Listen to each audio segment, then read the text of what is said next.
Just about 30 seconds away from the Buddy Martin Show Tuesday night. That means David Whitley.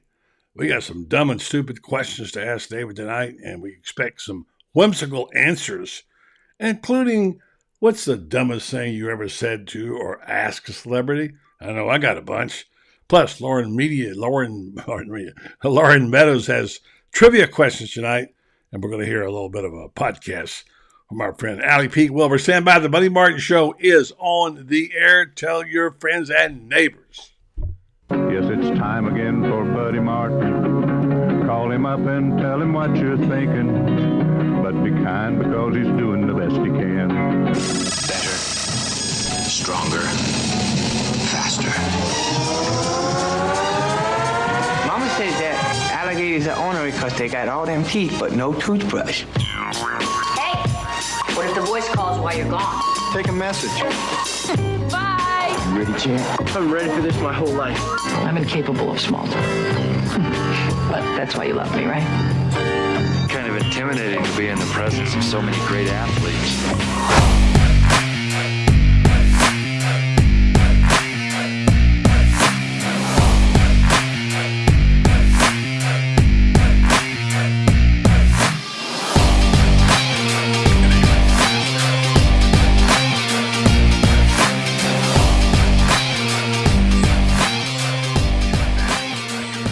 Good evening. I need several pairs of eyes and ears here going. Too much going on.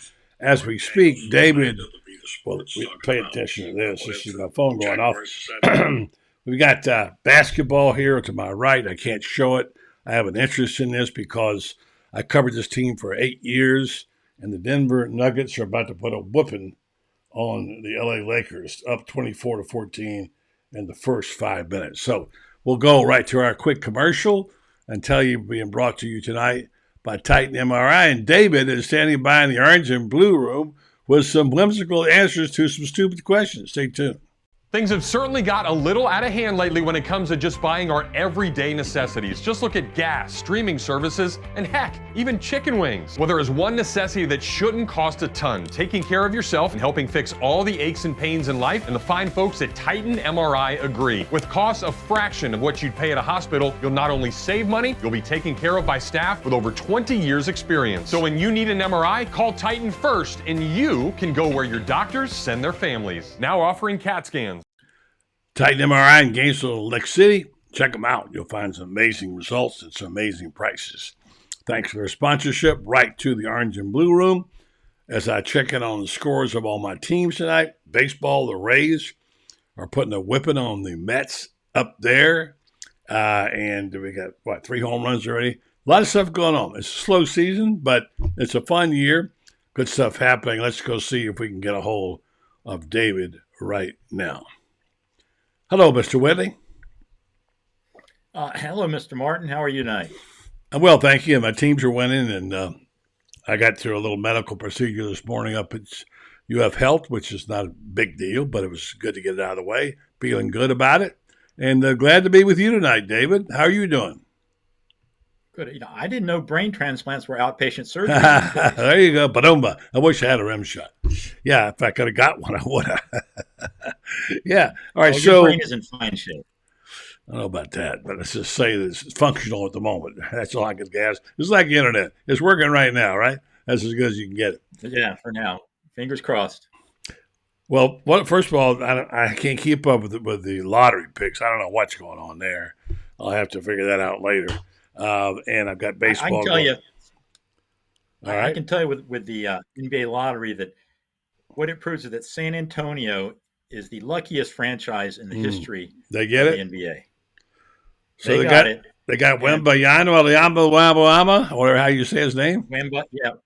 We got to learn how to say that name because apparently he's going to be the dominant. It's going to replace the name LeBron here for the next 20 years. Yeah, it's going to be something else. I've not seen this young man, this French player. Everybody's raving about, and he's the second coming of everybody. He looks like just something out of a freak lab. I mean, it's just long. He's got everything you want. But what you mentioned, you covered the Nuggets. Yeah, I did. They're playing. I was in San Antonio with the Spurs for a few years, and why I say they're so lucky, they lucked into drafting. They were terrible, The one year David Robinson came out, they drafted him. He was a franchise center. When he started to fade, he broke his hand. They were doing real well with it. Broke his hand. They had the worst record in the league because of that. The year Tim Duncan happened to be eligible, they won that lottery. That ensured 15 years of greatness. Now after, 5 NBA championships between that, they've gone in the tank. Boom, along comes the next, once in a lifetime center prospect. Yeah, San Antonio gets him again. Yeah, So we're gonna pronounce his name. I'm gonna tell you just a minute. Wemban Yama. So he's a French professional. So I'll learn how to say that. It's a little bit easier than Antetokounmpo. Don't start me with that. Let's say good evening to a few people here, David, who are honored to see you. David Baldoff, Terry Johnson, Toby C.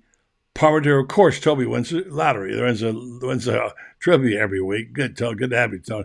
Really a loyal listener. Rebecca Martin Dubeck up in Pennsylvania. My daughter and my grandchildren. Good to see you on tonight. David Hunter, Lawrence Lake, all you folks checking out. I really appreciate it. I want you to join in tonight, folks, and help us. We have some questions that I would only ask David because he is stupid enough, like me, to understand them.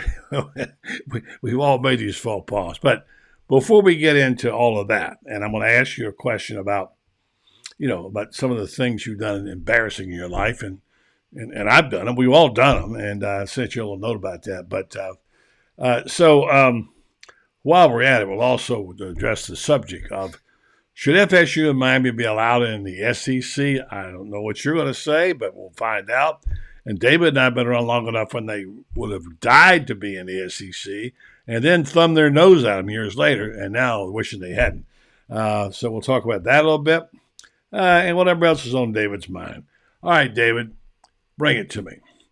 The most embarrassing question you ever asked a celebrity or a star?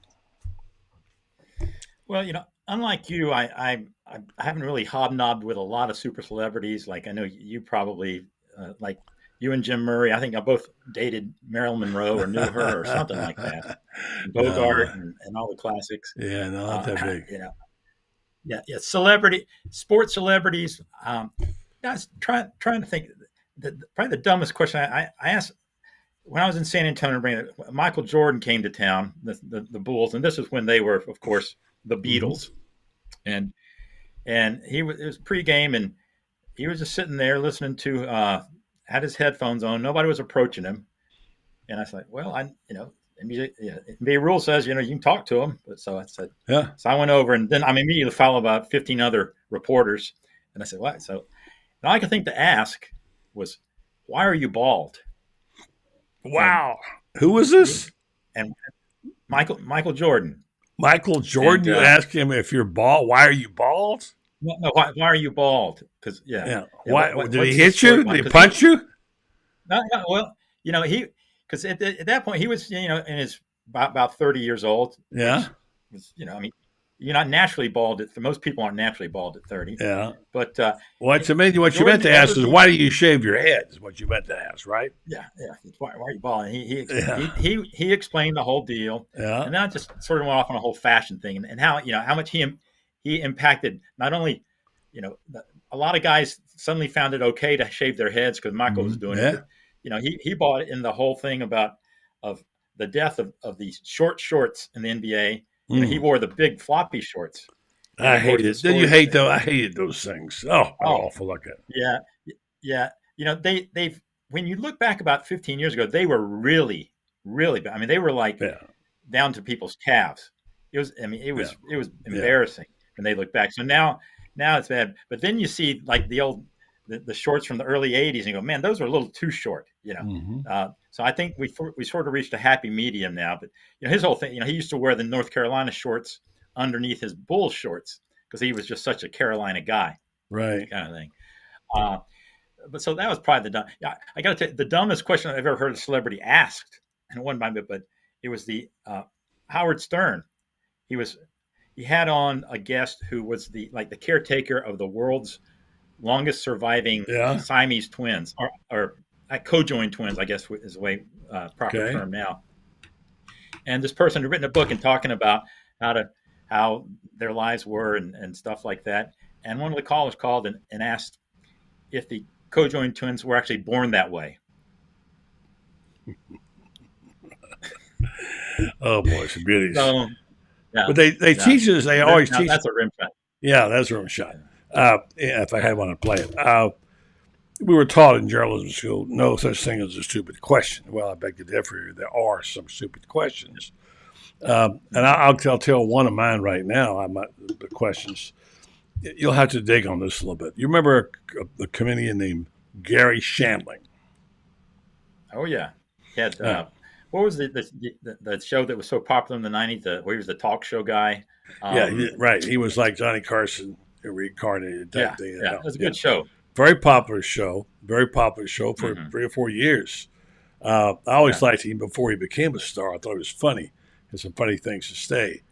But it so happened in my days when I was traveling a lot with Terry Bradshaw. We flew a lot to California. It's from time to time.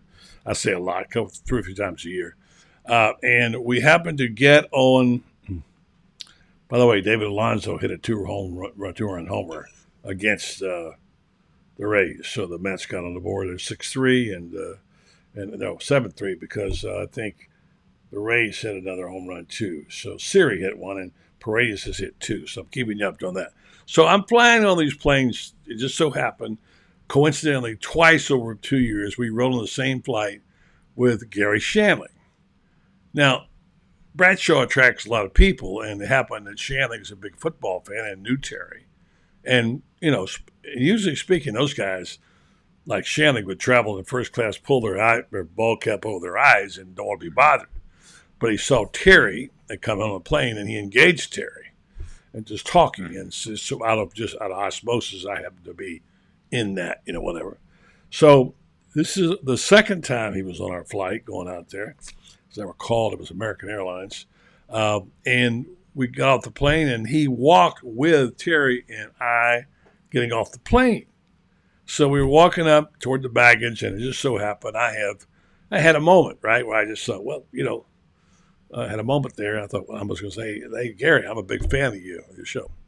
He didn't want to hear that crap. He was like, okay, thank you very much. I said, I'm serious. I said, it's almost like that's a real show.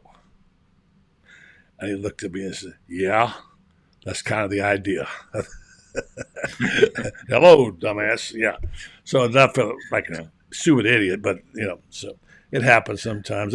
I've done worse, and I'll give this last one. We'll move on to other things. But Tim Tebow, I happened to cover him almost all the way because I was working in Gator Country at the time. I was at all the games, was in his interviews many times, had a couple of one-on-ones with him, wrote a chapter about him in the book, interviewed him, whatever. And I knew him a little bit. I'm not saying I was friends, but I knew him a little bit. So they didn't win the SEC his final year, and they played, I believe Cincinnati had played in the bowl game. It was after Tim had a big night, but Florida didn't make it to the playoffs. Didn't make the big championship, no BCS, whatever. So I was down in the locker room scrapping around for stuff, and Franz Beard was already in the interview room, all right? So I'm hustling up to the locker room, to the press conference, big press conference, and I sit down next to Franz. He happens to have the microphone. He's asking a question. Well, that microphone's like, you better grab it when you get it. So Franz asks his question, and then he hands me the mic. I'm like, okay, I better ask something. And I tried to ask the question, well, if you think about what might have been, Tim, for you this year, can you imagine what it might have been? I'm trying to say to go into action. What it was like for you and instead of this moment. And I realized when I said it was a downer question. All the years I covered Tim, all the years I asked questions, it's the only time he ever looked at me like, we had a hell of a, we didn't say, yeah, we had a great year. What's wrong with, you people? I mean, he scolded me right there. My guy scolds me in front of the biggest. I thought, okay, I guess I deserve that one. I'd like to have taken that question back a bunch of times. Eat it, whatever. Anyway, we've all had those moments. Yeah, at least he didn't Belichick you. No, that's true. No, I deserved it. I deserved it. I mean, it was a You're right. dumbass question, and I didn't mean it that way. And I wanted to say to him many times, hey, Tim, about that question. I didn't mean it, but I thought, nah, this is not going to work. So I don't see it much anyway. Can I throw in the dumbest question I've ever heard asked at a press conference? Sure. It was one of the I forgot what major golf championship it was, but one of the golfers came in and was talking about how windy the day was. And there was a new writer at the time. She was working for Sports Illustrated. And I knew some people, and they said, well, she's sort of learning the ropes. And I won't say her name. She's out of the business now. And the golfer talking about, it was a very windy day. And there was a certain hole. He says, yeah, that was, basically that was a 2-club wind that we faced there. And so she raised her hand and says, which 2 clubs? Well, yeah, I was at, maybe you don't. I went to a whole bunch of Masters, I don't know, 32 or whatever it was. But young Frank Frangine, he was really young then, probably not even, it's a little past 30. He and Mike Bianchi came to their first Masters. They'd heard all about it. And they beat it down to the old press room. And Frank, hey, buddy, yeah, help me out here. Yeah, okay. Which way is Amen Corner? I said, go right down there. It just struck me as being funny. Yeah. Which way is Amen Corner? Anyway. But anyway, yeah, those things are, listen, I had some stupid things. I remember my first assignment I ever went on was to the Florida Derby when I was 20 years old, working for the Star Banner.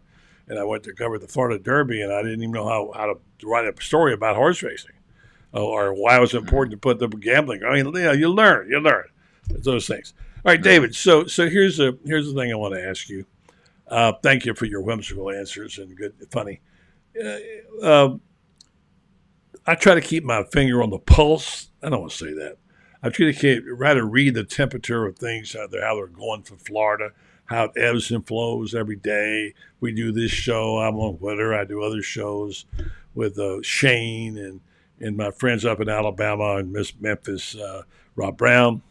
And we're always gauging the progress of the program, various programs. And there was a while there for a month or 6 weeks, things cooled off, and particularly cooled off because of some of the preseason rankings came out and low-ranked Florida. In fact, I'm looking at one right now. I tried to get it up on the board, but I couldn't.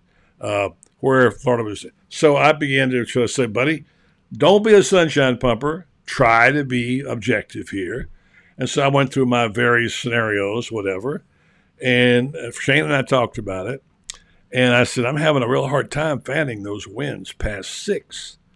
And Shane has taken the other side. They're going to win 8 games. He came back from his XFL coaching. They're going to win 8 games. Really? Yeah. How are they going to do? Well, I think you're going to do this. There's 4 games. I said, okay. I got to wait and see. I'm looking for something to read the tea leaves. But there is a sort of a little bit of 2 weeks now with some good recruiting news. Apparently, I'm hearing things pick up a little bit. I wondered how you did. And I've got a real short bite here from Allie Peak Wilbur, the wife of the former kicker, who's very good. Is on with us on Wednesday nights, talking about how, and she gauges it, she follows it closely. So why don't I play that and you comment on it, all right? I think it is really important for Florida to get a good start to the season. If they beat Utah out the gate, that sets a really great trend for Florida, because then there's a couple easy games that happen early in the season. And if you could build some momentum with those easier games, it does make some of those tougher games, win or lose, easier to swallow as the season goes on. And I do think that a good start is also really important for recruiting. Florida needs a great recruiting class for Billy Napier's plan to continue to be built in the direction that he wants to take it. He can't lose guys from the 2024 class. If they come out the gate and they lose several games in a row, there is a possibility that Florida will lose recruits. But if they can figure out a way to come out and beat Utah, if they can then beat Tennessee, beat Kentucky, they will really be trending in the right direction. And I don't think recruits will care if Florida then drops a game to Georgia or LSU or some of the bigger ball games that they have later on down the stretch, because they will have shown and proven improvement. Their record won't be a losing one. And it'll just be easier, I think, for fans to continue the buy-in and for recruits to continue the buy-in. All right, David, buy or sell?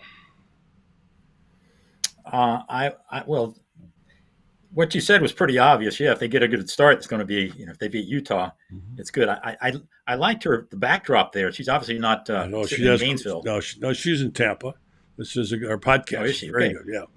Oh, look She's like on Smoky every Mountains Wednesday behind. night. She's on our show every Wednesday night. I think she does a great job. Yeah. No, she's well. I mean, it's right. Heck, if they beat Utah coming out, yeah. I mean, because they do have a couple of winnable games right after that. Their cupcake, what qualifies as the cupcake part of the schedule.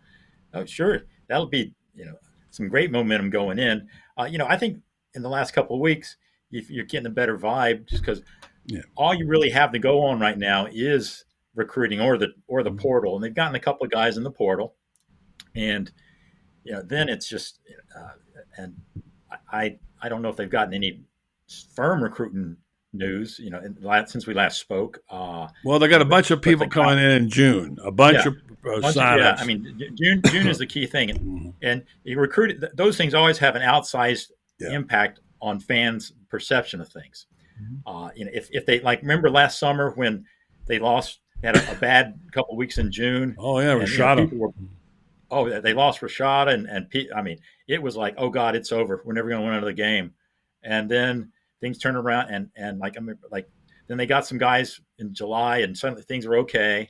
That's why I've always sort of taken all recruiting with a grain of salt, because even if they sign these guys, there's no telling, with high schools if they're going to work out. So I never get too pumped one way or the other about high school kids.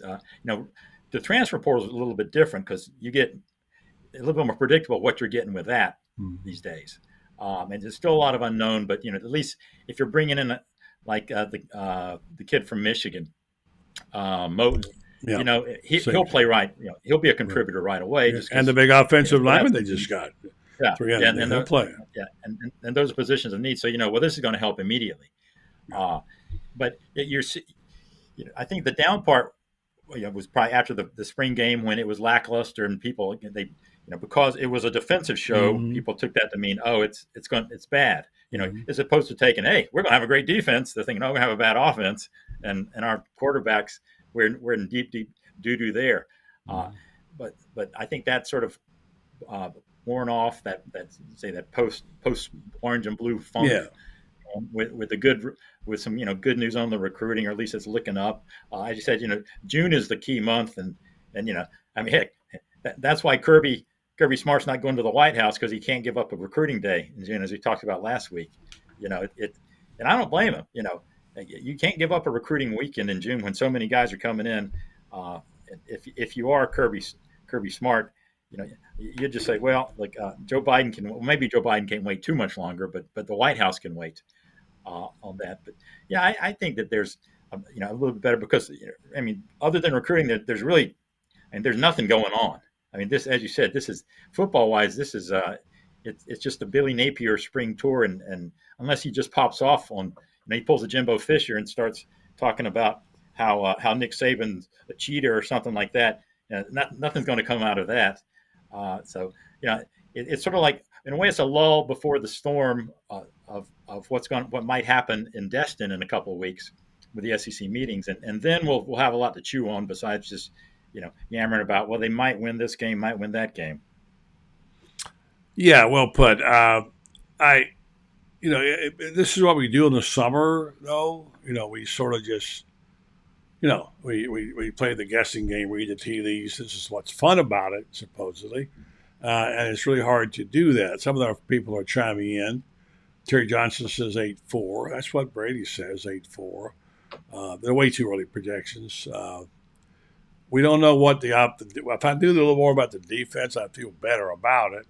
And I'll be honest, I just don't know. But if we're going to play the game, the guessing game, we got to come up with a number.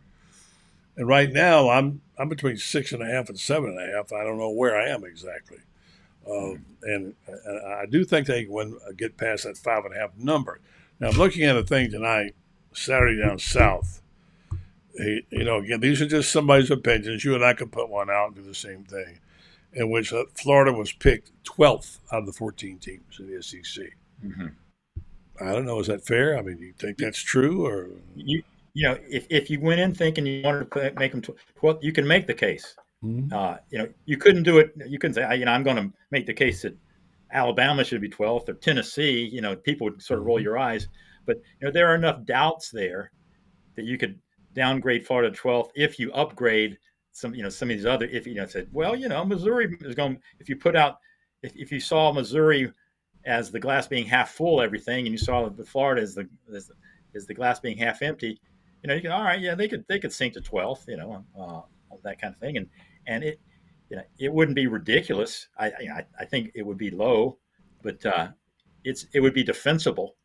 It'd be as defensible as picking them, 4th or 5th. But you could also make that case too, if you wanted to say, Mertz is going to come in and he's going to have it figured out, and these young receivers are going to get it, and Austin Armstrong, he's a young Bill Parcells. You can make that case. Yeah, we got a good story tonight on written by one of our. I don't even want to call him an intern because he does so much good stuff. But Matt Quartararo has a piece on the full class now is in school for not this year, the ones who are going to be available for the following year. And they've been here. They're all reporting in now. And some of them for this year, 23. And the ones they got, the receivers they've got, it is believed by many, and I don't know this, that really one of the reasons that Xavier Henderson left, and now I hear he's looking at Cincinnati, and also I heard today that Emory Jones is he isn't there, but he's leading going there. So he and Emory Jones will go to Cincinnati, who's had a nice little program over the years. But I'm told by two people who know, I have no clue. They hear, I know it's all third hand, that these kids like Eugene Wilson and these freshman receivers they come in, that maybe Henderson could read the handwriting on the wall. His playing time was going to be cut into, and so he decided to take a year and go someplace else. I was a little surprised by that. Mm-hmm. Well, it makes sense, only he knows for sure, but yeah, this is his NFL. This is his money year, and he wants to get as many plays in as possible. And if he came in and he saw that they were going to use him, even if he was going to get some, he was going to be in a platoon situation with these young guys. He's going to go somewhere where he's going to be the featured wide receiver. And I'd be surprised if they came to him and said, "Hey, you're the man. You're going to start," that he would have left. I wouldn't be the least bit surprised that factored into it as well. You could say, well, maybe he just doesn't feel confident in the quarterback situation in Florida. But as you said, I don't know if the Cincinnati quarterback situation is any better. So I read where Emory was. I don't know if Emory's already there. I don't either. Somebody told me yesterday morning. Yeah. I have not seen that evidence. It's hard to keep up. Yeah. Joshua Humphrey. Maybe he. Sorry. Maybe he and Emory have a special chemistry he feels. Could be. I was trying to think if he didn't play with him a year. Shane and I were trying to think. I think they played together 1 year, but I'm not 100%. I can't remember all that stuff. Yeah. Here's a quote, a comment. Joshua Humphrey is one of our more enlightened people. He said, "You hear the possibility that Ty Keys from Southern Miss is a potential quarterback transfer. Billy recruited him when he was a coach at UL." Yes, I have heard that mentioned. I don't know. I heard those rumors, but I don't know what to believe. So anyway, I think they got the quarterback. Look, was the turning big thing that happened last week to me. Speaking of these Gator clubs and stuff around the state, he did a few little mini press conferences like he does sometimes before he goes in. And a couple of good reporters like Keith Niebuhr down in Sarasota, whatever. I got him to respond to a couple of things and got him a reaction from him. And he came out and said, my quarterback started 32 games last year. Basically, I like my chances, And that's a very valid point. And someone said, well, how many have ever done that? And somebody said, I think 4 ever this year. But that's a lot of games to start. So he didn't have to be AR. He just had to throw accurately, be a good field general. I know it's a cliche, but I got a feeling this is kind of what offense Billy wants to run. He wants to run the ball, throw the little out passes, every now and then throw a deep one, and try to control the ball on line of scrimmage. That's what I see coming. And so maybe he'll be okay. Maybe he'll be fine. I don't know. What do you think? Yeah, I think it's interesting that he said my quarterback has 32 starts. I'm not sure if he said my quarterback, but he said he did say. Okay, but we can assume he was talking about Mertz. No, he said Mertz, basically. Yeah. Yeah. Okay. Yeah. So that tells you that at least in his mind, there's no question that Mertz is the guy and Miller's not, because there's something. Well, Miller can still get in and get the job. So I think that anybody who thinks the job is, it's obviously Mertz's to lose, and it doesn't appear that he's lost it. Mm-hmm. And I think that Billy has. It's sort of comforting to know what you're going to get when you got your QB. Like with AR, you didn't know what you're going to get. It could be spectacular, or it could be a fizzle that night. I think he feels that with Mertz, he will go in and he will do what he is asked to do. His ceiling certainly isn't as high as AR's, but his floor isn't as down there. And I think he thinks that he can work out the kinks, the interceptions to an acceptable part, that he can overcome that well enough, and that he'll call a play and he won't just sort of be watching with his eyes like this, thinking, all right, this could be great, or we don't know what's going to happen. He could just misread and go off on a 75-yard run, or just get sacked. We don't know. We're at freelance time. Yeah. Joshua points out, and we have some smarter guys than we are. Emory is already at Cincinnati. Thank you for that. If I'm distracted, it's because I'm watching Jokic, and I don't know if you watched him or not. And I just saw Anthony Davis. Anthony, come on, help me out for the Lakers. Anyway, he blocked a shot of Jokic. Mm-hmm. But Jokic is amazing. And I wrote earlier on Twitter before the game, this one is for Doug Moe and Dan Issel. Mm-hmm. And those are two friends of mine. I wrote Dan Issel's book, and I love Doug Moe. I covered him for 7 or 8 years. And so they've never won a championship. And they are going to win a championship here. They're going to win if they just win the home games, and they will. Jokic is an amazing player. Have you seen him? Oh yeah. You must stay up late. I can't stay up late and watch those games. Well, there are certain things that guilty NBA, pleasures, right? Yeah, it is a guilty pleasure. Yeah. I like and Jokic. It's just amazing, because I remember seeing a picture of him as like a 12-year-old, and he looked like the fat kid at the end of the Little League bench, And then I think the caption was, "Can you believe this kid grew into the best basketball player in the world?" Wow, amazing! And just his. By the way, LA Lakers come back a little bit. They closed it to 10, 46-32 with 7 minutes to go. You probably know that, but those. Yeah, that's the NBA. I just wish Jokic had followed his dream and had at least spent 2 years in Gainesville before going to the NBA. Wouldn't that have been something? Wow. Mm-hmm. Yeah, I was talking to my friend out in Denver today. Joe Williams, I did talk radio with for, 6, 7, 8 years out there. We talk every now and then. He didn't do much anymore, but he knows basketball. And he said, he's watched him, a couple of years now out there. And he said he knows what's going to happen on the court before it happens. Mm-hmm. He anticipates everything happening the way it does. When he jumps up, he may flip the ball. He's a great passer, as you know. Mm-hmm. He's a great shooter. He's aggressive. He plays the game hard. And Joe said he reminds me of a Larry Bird kind of guy in terms of his work ethic. He's a battler. I don't know if you saw the game last game. He had scratches all over his arms and where he hacked and beaten or whatever. What a warrior that guy is. And he is a phenomenal talent. Now, I don't know about our other guy. Say his name again. Wembanyama. Wembanyama. Sounds like Obama. Yeah. Win Obama. Win Obama. Well, he's not. Yeah. He's only 19, so you think, heck, he gets 2 or 3 years of seasoning, he'll still be 22 years old. Yeah, for sure. Yeah.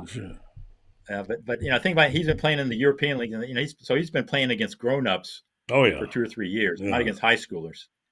Yeah, So for sure. I mean, it'll be interesting, but it's NBA, and it's slow time of year when we spent 5 minutes talking NBA Yeah. on this stuff. Well, we could But, mention a little bit about the PGA Championship, which starts Thursday. Yeah. And Actually, no one we knows. could, or NBA.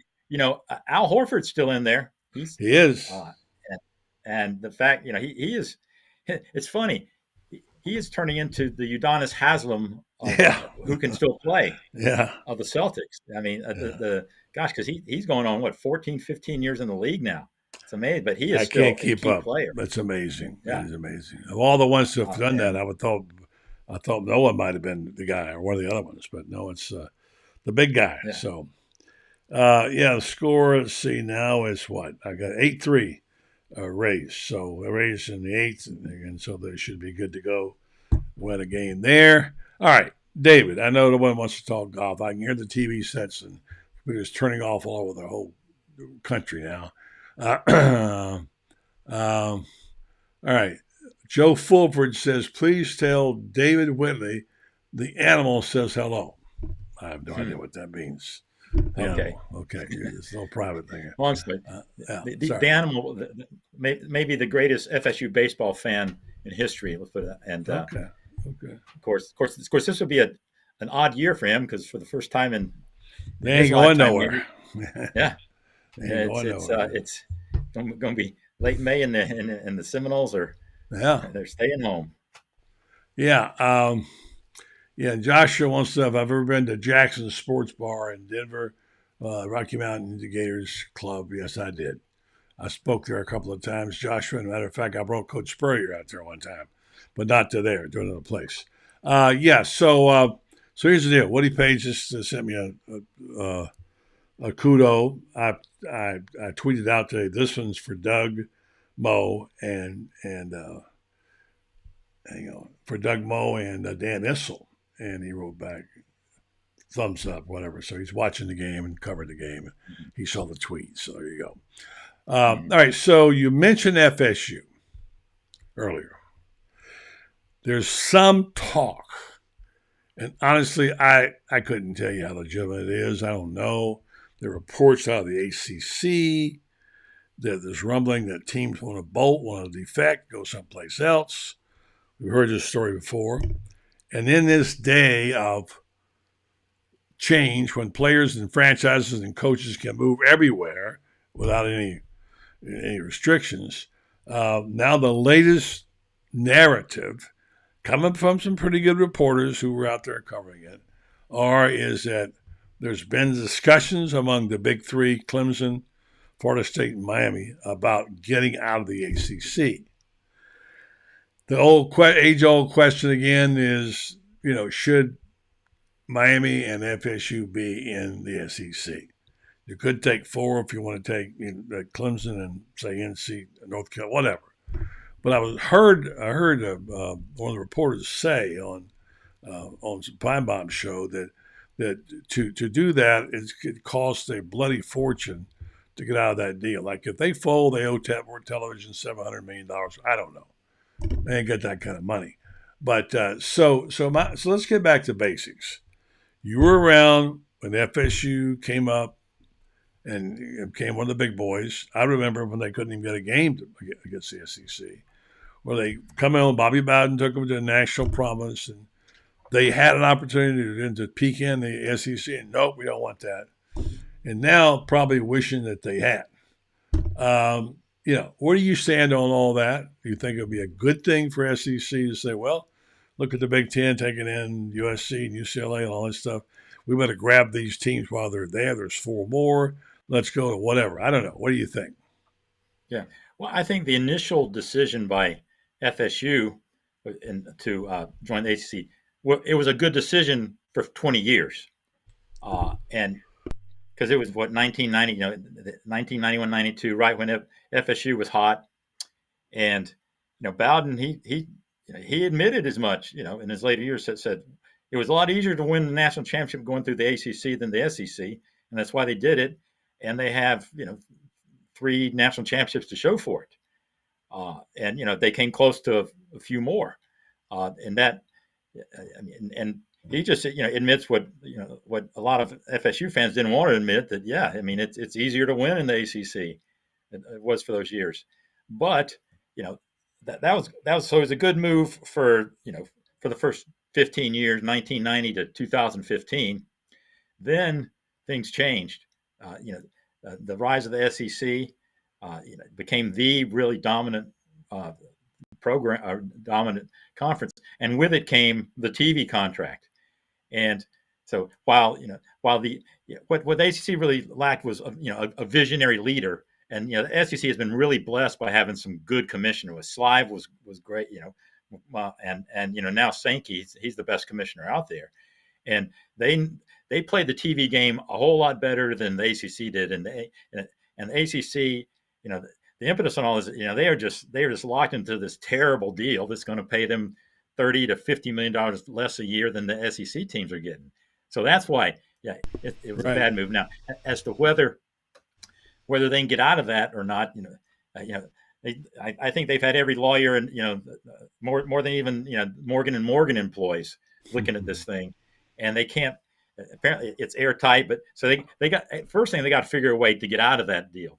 And I mean, it's an open secret that they want more money, and they've thought of things. Well, maybe they will give the quote big boy, the Miami, Florida State, Clemson more revenue than the others. But even that would make up for the amount of discrepancy between what FSU is getting, what Vanderbilt is getting, from the SEC. Right. So I mean, they are in a pickle. But assuming they got out of that pickle and that they could join, then should the SEC want them? And I think when it comes to FSU and Miami, it would be a maybe and a no. The maybe is FSU because it just makes sense. It just feels they've always felt like an SEC school, an SEC team, and you go to their stadium and it feels on when it's packed, and like when Florida was there, that felt like an SEC stadium, and we're just talking football. You can argue on the other stuff and what else they bring, basketball, right. So blah blah. But really, I mean, it all depends on football. That's what everything's based on. Yeah, and so you can make an argument, but it's easy enough to make an argument against it too, because what does FSU bring to the SEC? Because it's all about TV markets now. Mm-hmm. And FSU won't bring any new TV markets to the SEC. They've got Florida locked up, right? All the TV markets here, and so you're no on a maybe, right? No on a maybe. Yeah. Okay. Yeah. And the no would be Miami, just because they feel that'd be like getting in from the football's better than Vandy, but it's their stadium. Basically, they get Vanderbilt type crowds, right? And it is always it just doesn't feel like an SEC team. A lot of it is just sort of the eye test, and it's not. And I've just never got the sense that I mean, Clemson feels like an SEC school, FSU feels like an SEC school, Miami feels like an ACC school or an independent or whatever, and they the big problem there again, they don't bring anything new in the way of a TV market, right? And or that footprint that these schools are looking for, or these conferences. No. And do they bring the value? Because they'll be getting, if these schools are getting $100 million, or is FSU worth $100 million, a payout to the SEC that these other schools won't be getting? I think you've answered the question. I think whether it ain't going to happen, and they should have jumped in when they had the chance. They missed out. And by the way, I would note it was somebody who said, "Don't ever say Morgan and Morgan again." Okay. Jeffrey Melvin. Right. Yeah. Well, I'm going to play his spot next. I'm just kidding. That's right. That's right. Well, that's quantity, not quality. I just see the ads where Morgan saying we got more lawyers than the Justice Department. But none like none like these guys. Yeah. David, great stuff. Yep. Yeah. Great stuff as always. Read him in the net newspapers and the Gainesville Sun. And I'm sorry, I didn't mean to interrupt you. Oh no, that's all right. If I get hit by a car tomorrow, Jeffrey Melvin will be the guy I would call. All right, there you go. There's an endorsement right there. Good stuff, David. Thank you, my man. Read his stuff. It's very, very good. All right. Thank you very much. Loren Meadows is next. Let's go ahead and hear from Jeffrey right now. Last time I saw him, we were going to a football game, the orange and blue game. And, Jeffrey is an inveterate fan. He's always trying to one-up everybody. And now, look at him. Got a good-looking pair of orange and blue glasses on, dude. Look at you. Yeah, man. I love them, buddy. They look sharp. Now, here's the thing about it. When you're a reporter, they always tease you if you say anything or too much positive about the Gators. They'll say, take off those orange and blue glasses. In your case, you can put them on and talk about the Gators, right? I need to put them on. Well, you had them on today when you talked to the head basketball coach at the University of Florida. Tell us about Todd Golden. Well, so Todd Golden this is his first year of putting the team together. And he's done an amazing job in the offseason of, utilizing the transfer portal to rebuild the team. And when Castleton went down last year, that was pretty much the end of our season. And this year, I don't think he's going to be relying on just one big man. All right, thanks very much, Jeffrey Melton Law. They won't back down. Let's go back to the orange and blue room, and we'll pick up on our friend Loren Meadows. Last time we checked in, he wasn't there. Let's see if he's there. I know what he's doing. He's watching the basketball game. Can't take his eyes off that Nuggets and Lakers game. How about my Nuggets up 44, 51, 61, 56. 61, 51. I'll get it right. 66 to 51. Of course I'm pulling for them. Yeah. Team I covered. And I'm getting to really see for the first time in recent weeks Jokic, because I don't follow NBA close enough to stay up late at night. This guy's amazing. He's something, isn't he? Yeah, he can do it all. I mean, he defend, rebound. I think he's about 20 rebounds in the first half, and gets everybody involved. And I mean, great passer. He's great passer. Yeah, excellent passer. Yeah, absolutely. I mean, he's good. He's a good one. Yeah. You remember he kind of reminds you of Arvydas Sabonis. Unfortunately, came to the NBA probably about 5 or 6 years too late. But if you remember Sabonis in his prime, yeah, but I don't remember anybody like this. I don't think I've seen anybody like this. Yeah. That big and strong, and that touch and the fierceness he has. My friend never says he reminds me of Larry Bird when he competes.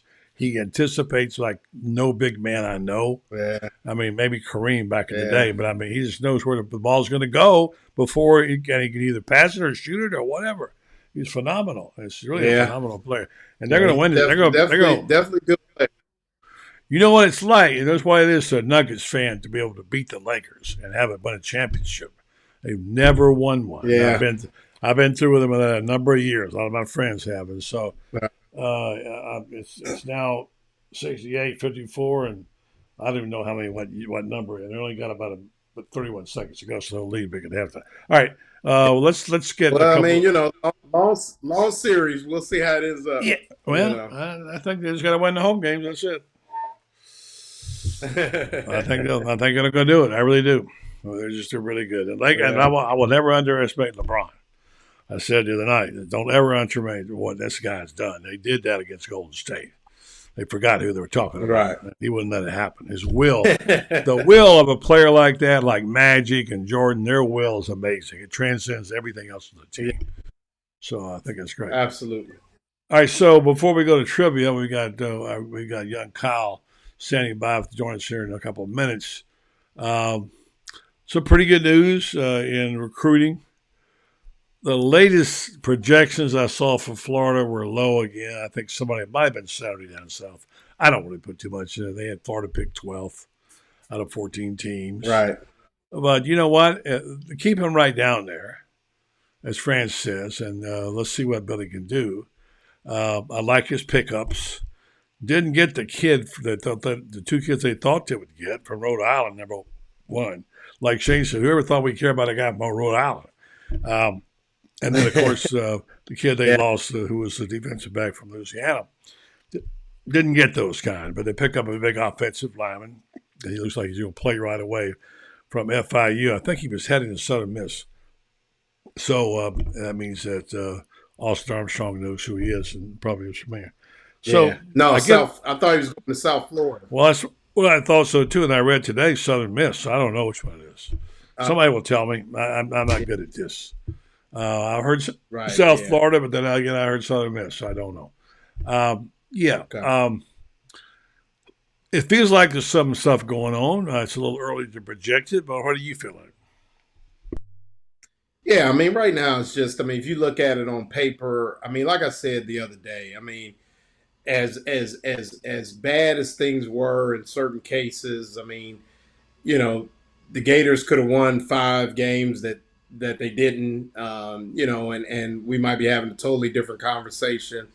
You know, I think that, you know, Billy Napier is going to have to show that he can coach a team. And what I mean by that is you know, when you're really coaching a team, you're coaching them above expectations, you're raising the level of play, you're out scheming people, you're playing to your strengths to get things done.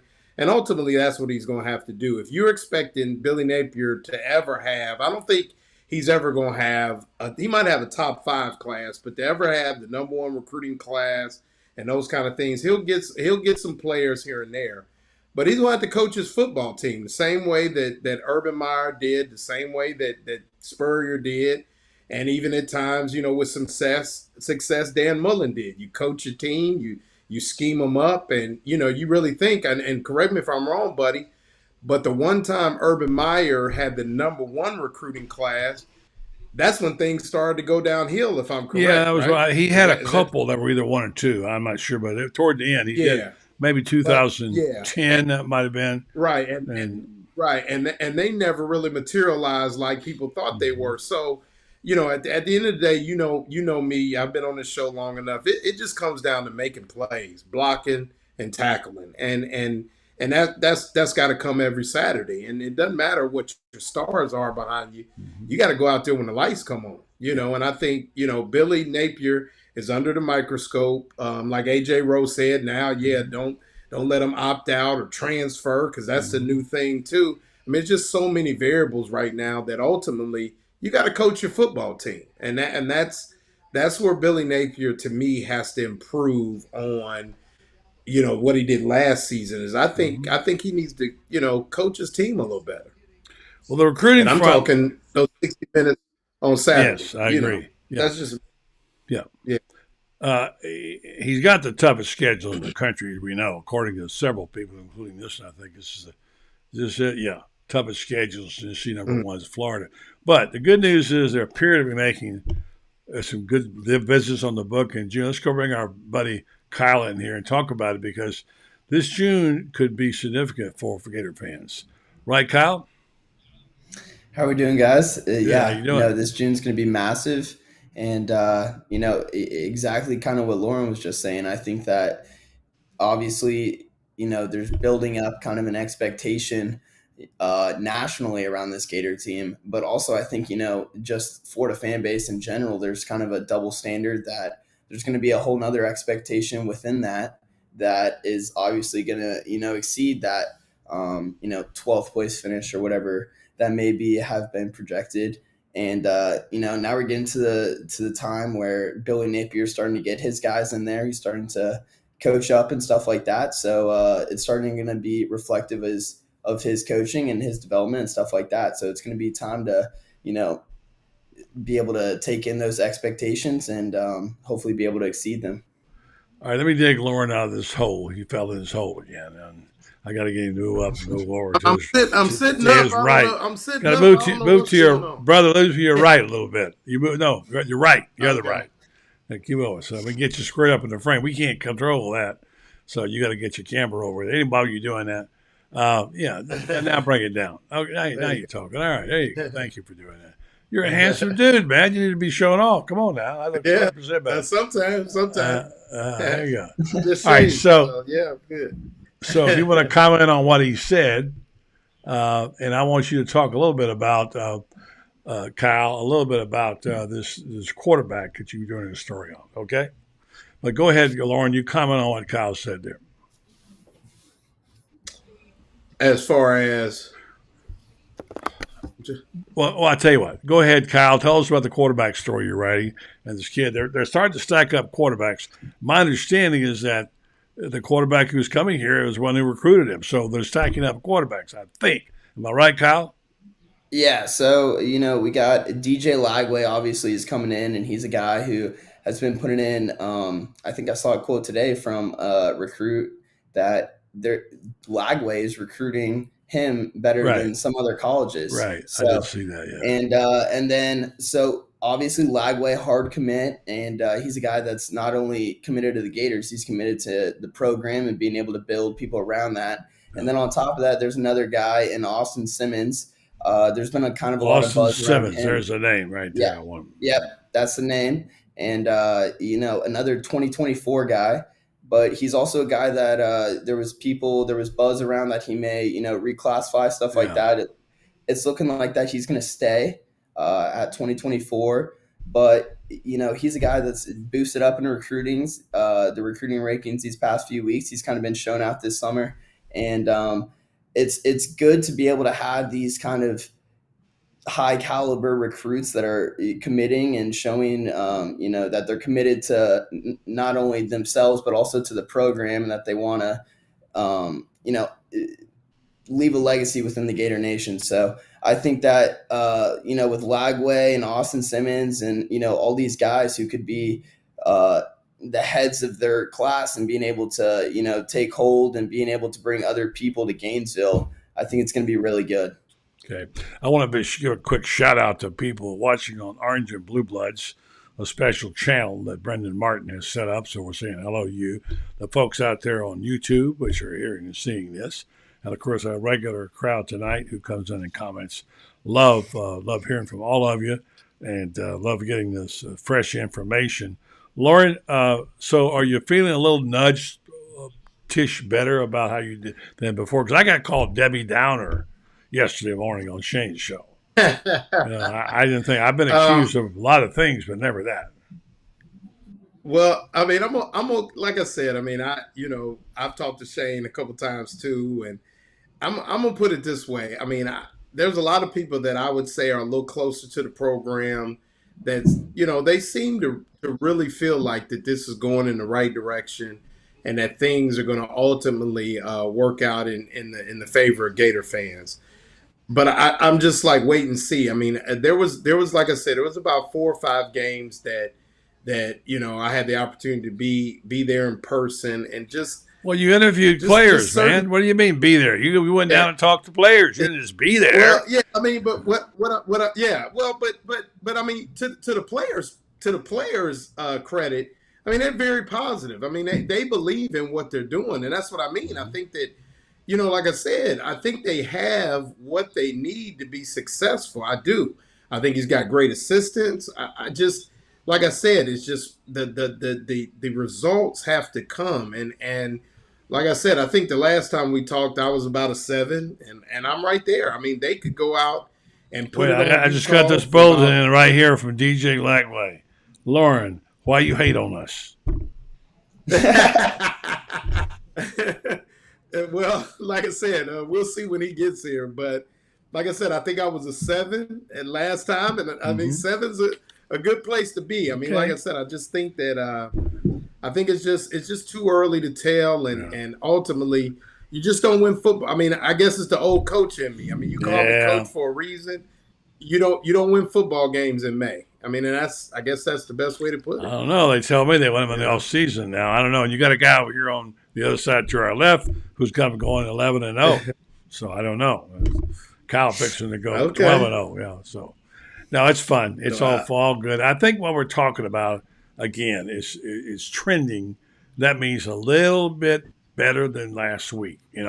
Like you tell your players, and Kyle, you know this term too because you're an athlete, and Loren, get a little bit better every day. Okay, right? Absolutely. It is. Yep. To use a cliche, it's a game of inches in more than one way. Not just the yards on the field. It's like the little things you do. You pick up a guy that you didn't have before, an offensive lineman. You get good news on something else. The feeling of the clubhouse is better. You have a big recruiting month.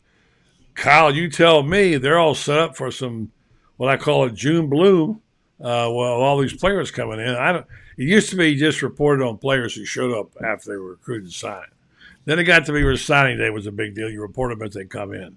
Now you got to report them before they're even known. Yeah. Go find them and write about their business. Now, you got to start reporting on what their dreams are. You got to really be inside their brain and what's going on. But start talking about their 8th grade. Yeah, exactly. What kind of Loren was saying, I think that being able to get better every day is super important. And also, being able to get better every day, you also have to be able to set realistic expectations.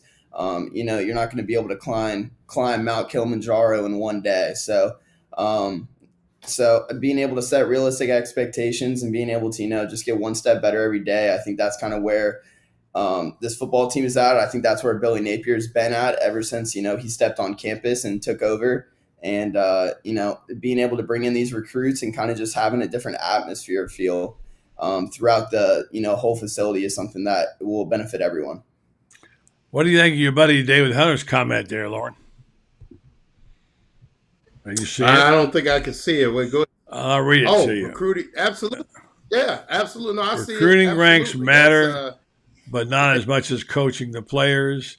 Napier's Racing Cajuns could have beat McElwain and Mullen last year, Gators. So there you go. Yeah, no doubt. All right, guys. Absolutely. Any final thoughts? Loren's got to get his cookies and milk. He's nodding off. He's getting too old for this. So let's you got to play the. You gonna play the trivia question? I am. Oh yeah. No. I forgot. So you were so enthralling, I forgot to put it on. Let's go give it to him right now. No, you went to a lot of trouble there. Now when I was waiting. Here we go. Here's your idea. See if you can answer this real quick, guys. This is a good one. I like Loren Meadows with Gator Bait Media here, coming to you live from Spurrier's Gridiron Grill in front of Spurrier's Gator Greats. Florida legend Emmitt Smith is the NFL's all-time leading rusher. What former SEC running back is the next highest rusher on the NFL list? Be the first to answer, and you'll be entered into our weekly drawing for prizes from Spurrier's Gridiron Grill, swag, and other things. With Gator Bait Media, this is Loren Meadows with Tuesday Night Trivia. All right, I apologize, Loren. You all the way out there to do that, and I got so interested in the conversation. There it is. We'll see if there's Emmett. Happy birthday. His birthday was a couple of days ago. If anybody wants to take a shot, it's a good one tonight. Now, you stumped him last week. And so I'm not sure what some of these answers are. Toby C. Permanent's got an odd one. But we'll see. He wins a lot. So we're going to give you an extra 5 minutes. Oh, Sissy Long. Got to answer. Okay, well, let's give everybody another. Well, if you got the first one, you got it. All right, go ahead and announce it. Sissy Long. Ironically, this was a question that actually came to mind. I had to research it, but actually, of all the great rushers on the list, Emmitt Smith is number one. And then the next SEC running back on the list at 17 is Mr. Fred Taylor. And the winner is one of our favorites, Sissy Long. Sissy Long, the great Sissy Long. So I thought that was kind of interesting that the top two SEC backs on the list are both Florida Gators. I asked this question last week. Yeah, I asked this last week. This week early. How old is Emmett? Kyle, do you have any idea? I can probably do the math real quick. Good. Let's go. You got 15 seconds. Go. How old is Emmitt Smith? 15 seconds. All right. 10 seconds. 50. Emmett is 59 years old. What'd you say, Kyle? I said 52. 52, and you said 50. 59? I'd say 59. Yeah. Huh. Well.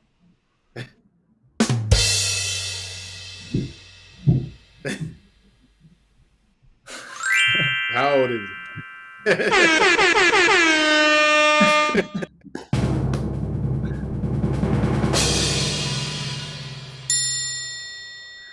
he? Wrong. 54. Oh. Like my sound effects? 54. Okay, yeah. All right, guys. Good to have you both on. Good job. Yeah. Keep it rolling. We got stuff to write about, talk about. What a great I'll have a feature on Derek Fabian this week as well for he had a great weekend last weekend, so I'll be writing about him either tomorrow or Thursday. That's our Ocala boy now. Come on. We got to have him. That's my guy. That's my guy. Yeah, and your brother. Oh, yeah, he did. I was at. Yeah. How about that? How about game? Sweeping. You were there, yeah. And he is a great kid, as you know, Kyle, because you know him and know his brother.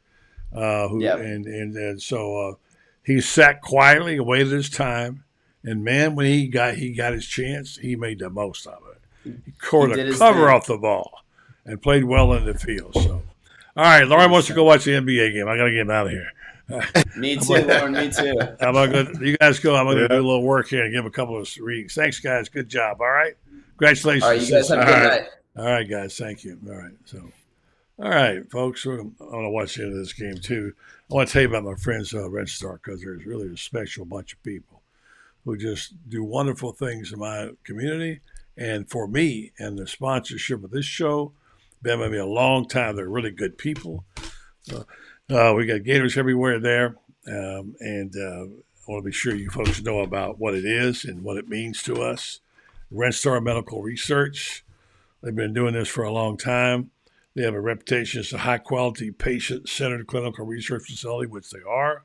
They bring cutting-edge clinical research trials to Ocala in areas like Alzheimer's, dementia, psoriasis, osteoarthritis, migraine, fibromyalgia, along with many other conditions that affect us right here in this community.